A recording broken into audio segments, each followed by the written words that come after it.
Failure is so much more important than success. And the reason I say that is years ago, I was at a time in my life where I was essentially about to get evicted.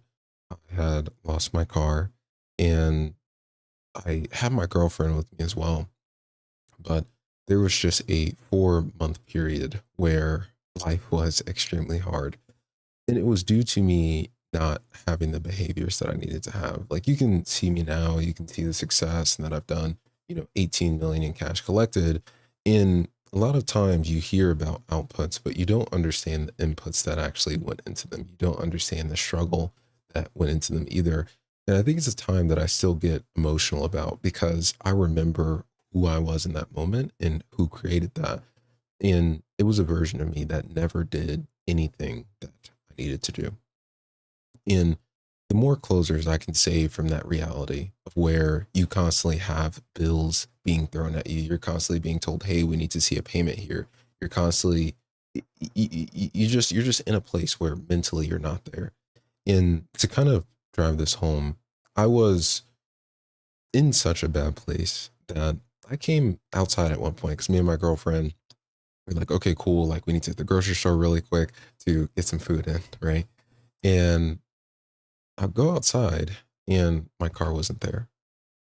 And I remember not knowing how to tell my girlfriend, like, I haven't been able to make my car payment because one, I was irresponsible with the money that I was making before. And I didn't know how to consistently manage my money. But past managing my money, I also didn't have the income coming in anymore either.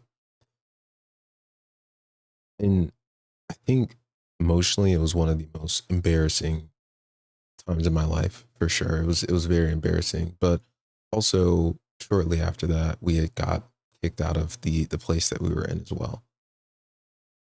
And I say this to say like a lot of closers deal with this. They deal with the ups and downs. They deal with the inconsistency with closing as well. And there's a lot of things that you can't control. But what I want to be able to help closers with is what you actually can control, actually managing these things and compounding upon them.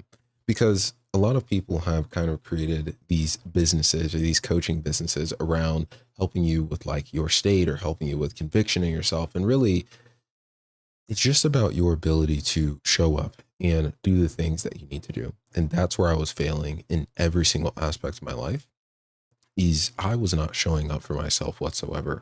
And it caused me to be in a place of such financial instability that it taught me so many important lessons when it comes to life. And that's why I say that failure is so much more important than the success that you see because you cannot learn or ingrain these things without failing. So if you've ever been in a place where you say, okay, I don't know what I'm going to do. I don't know how I'm going to pay this bill. I don't know how I'm going to get out of this situation. I promise you, there's a ton of ways to get out of it, but emotionally, you're just in a place where you're not there. But also, I kind of want to walk you through how to never end up in this place to begin with. Now, of course, there's going to be things that happen with your offer, with stuff like that. That's just kind of outside of your control. That puts you in a weird place.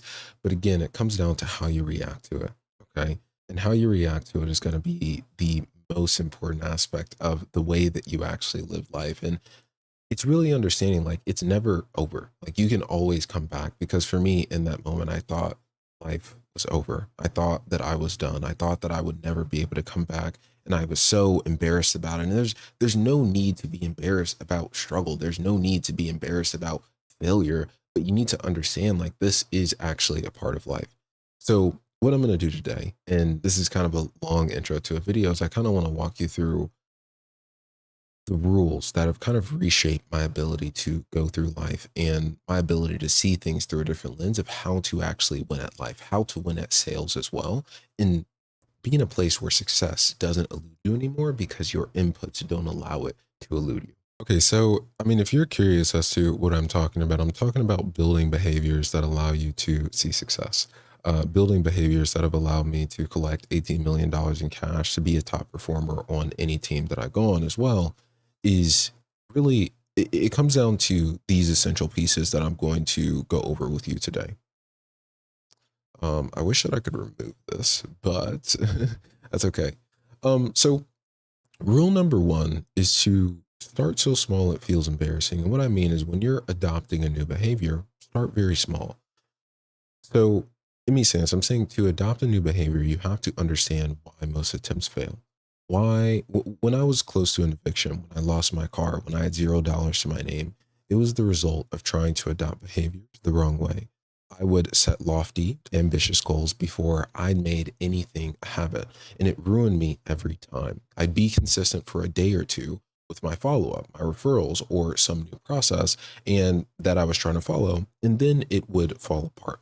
What needed to change was starting with the bare minimum, a number so embarrassingly low, you don't even want to tell anyone. Maybe once a day to start.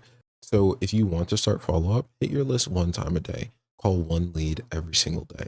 And you might be thinking, like, what will that achieve? What will that do? It gets you to show up every day because now adopting this behavior doesn't feel like a mountain, it feels like an anthill. And I'm sure that you and I can conquer an anthill each day. But this leads into the next role. But before we go to that, I kind of want to amplify this. A lot of life is really just showing up. It's really just showing up. I know you heard that before, but if you can show up, there's not anything special. There's no magical trick to winning at life whatsoever, other than being a person that's willing to appear, a person that's willing to say, I'm here today. But the more you can't say, I'm here today, the more likely it is for you to fail or for you to never achieve your goals.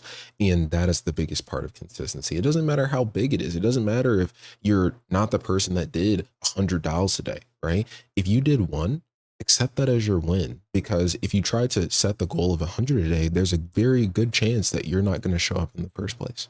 So give yourself the reward of starting embarrassingly small and allow yourself to be embarrassed. Allow it to be an embarrassing goal because that is truthfully the only way to start something. So let's kind of go into rule two. In rule two is that existing habits are the best catalysts. So who's more likely to start running a 5K every day? The person who already walks 20 minutes a day or the person who lifts weights every day? And it's a trick question because both are because both already have a habit anchor to attach the new behavior to. The walker uses one of their 20 minutes to run, maybe at the beginning, maybe in the middle, maybe at the end, and the lifter steps onto the treadmill for 1 minute before they lift. Neither one is starting from scratch. They're stacking the new behavior onto something that already happens automatically. So don't just decide on a behavior, decide on the behavior and when it will happen. Behavior alone doesn't stick. Behavior plus when it happens does.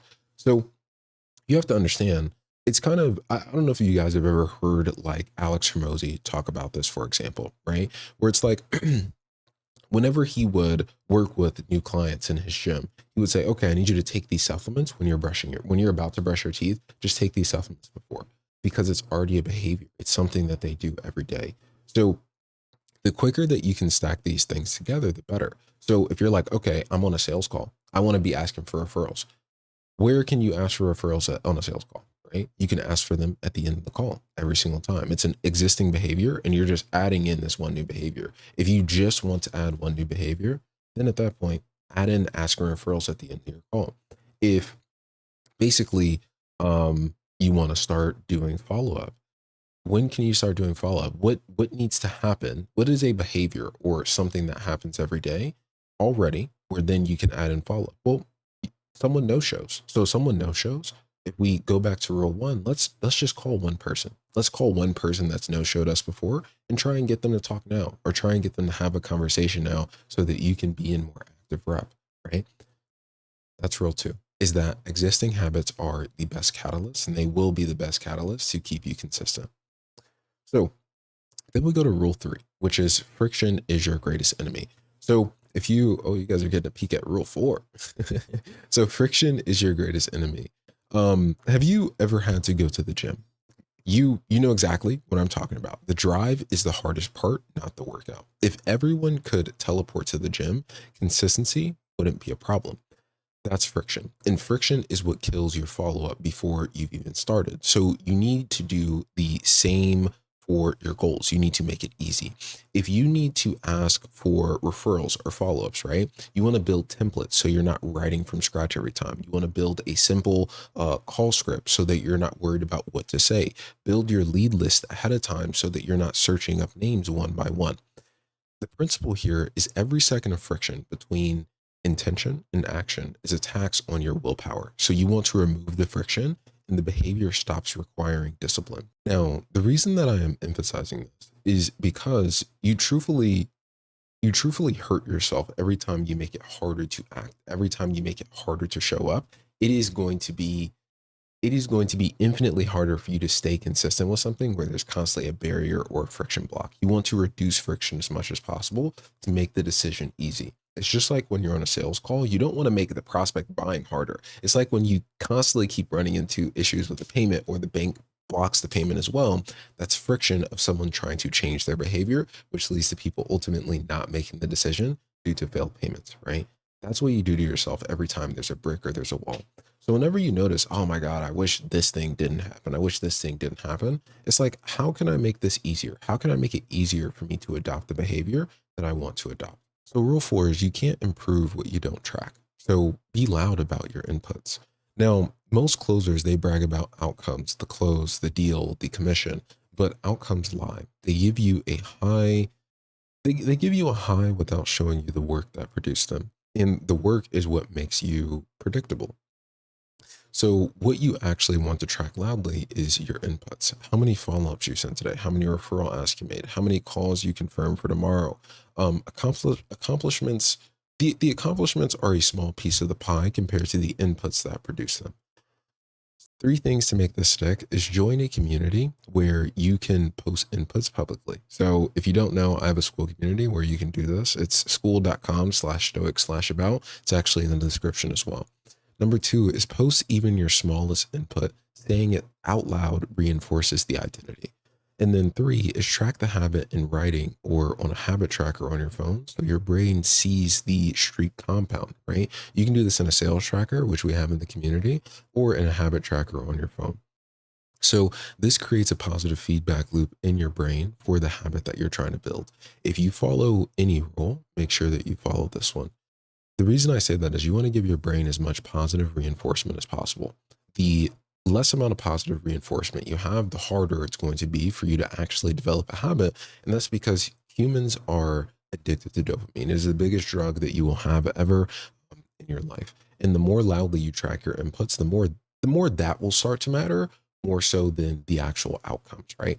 Outcomes are amazing, but they only happen because of what you put into something. So you might as well start tracking the inputs, reinforcing those, and naturally you will want to do more of them. Naturally, your threshold for what you can do becomes a lot higher because now you're being rewarded for doing the thing versus getting something. Hope that makes sense. So, rule 5. If you miss more than twice, you go back to who you were. Harsh, I know, but it's the reality of the human brain. So if you miss it once, you're human.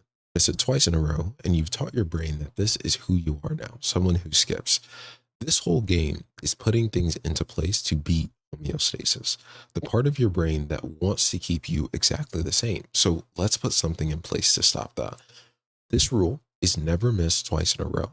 If you miss Monday, you do double on Tuesday. No exceptions. No, I'll catch up on this on the weekend. And here's the part that actually changes things. Announce it publicly. Don't justify why you missed yesterday. Don't announce that you're going to fix it. Just say, I missed yesterday, and today I did double. That's it. You'll notice something. So announcing the recovery in public makes you do it. Hiding the miss makes you skip it again.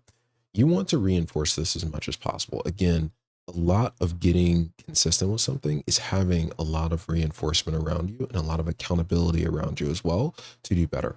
That's all this is, right? So all you want to do is reinforce that if you do the inputs, you get a reward. Like that's literally it. That's what will save you a lot of these bad times. Because if I had something to reinforce the inputs of doing my follow-ups, actually, challenging that specific objection, actually, showing up for the person that I'm on the call with, it's like I would have been in a completely different position for those 4 months because my standards for myself completely dropped. Okay. So the last piece is rule 6, and that's plaster who you are everywhere. You either become who you want to be or that identity dies. Don't try to become a different person in 5 areas at once. Pick one identity, focus there. And if you're a closer who doesn't follow up, and that's what you feel like is holding you back, like it did for me all those years ago, then your identity becomes I am a sales professional who does follow up. And you want to plaster everywhere in every accountability post you make on a note next to your desk. Make it the first thing that you read every morning. And then act in accordance with it by going back to rule one. This is how you stop being someone who tries and become someone who is. In life, in sales, it is the same mechanism. Okay. So when I say go back to rule one, if this is who you want to be, this is how you start eliciting behaviors that in enlighten who you want to be. Just because it's small doesn't mean that you aren't that person. You're still committing that action, but allow yourself something small so that you can later add volume. Okay.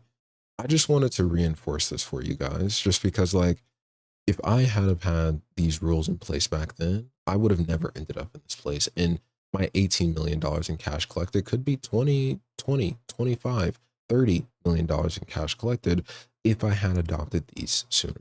So I just want to help you guys, one, make as much money as possible, but also develop the proper mindset and environment to actually see success as well. So I hope this was helpful for you guys. Um, if it was, great. Join the school community. It is free. It will give you a ton of information about sales and help, and there's a ton of stuff there. And my guarantee for you is I'll help you double your cash collected in 90 days, or you don't pay. Okay. And that's done through what? That's done through the inputs. So I can promise an outcome. But either way, I wish you guys the best, and I hope to see you soon. Bye bye.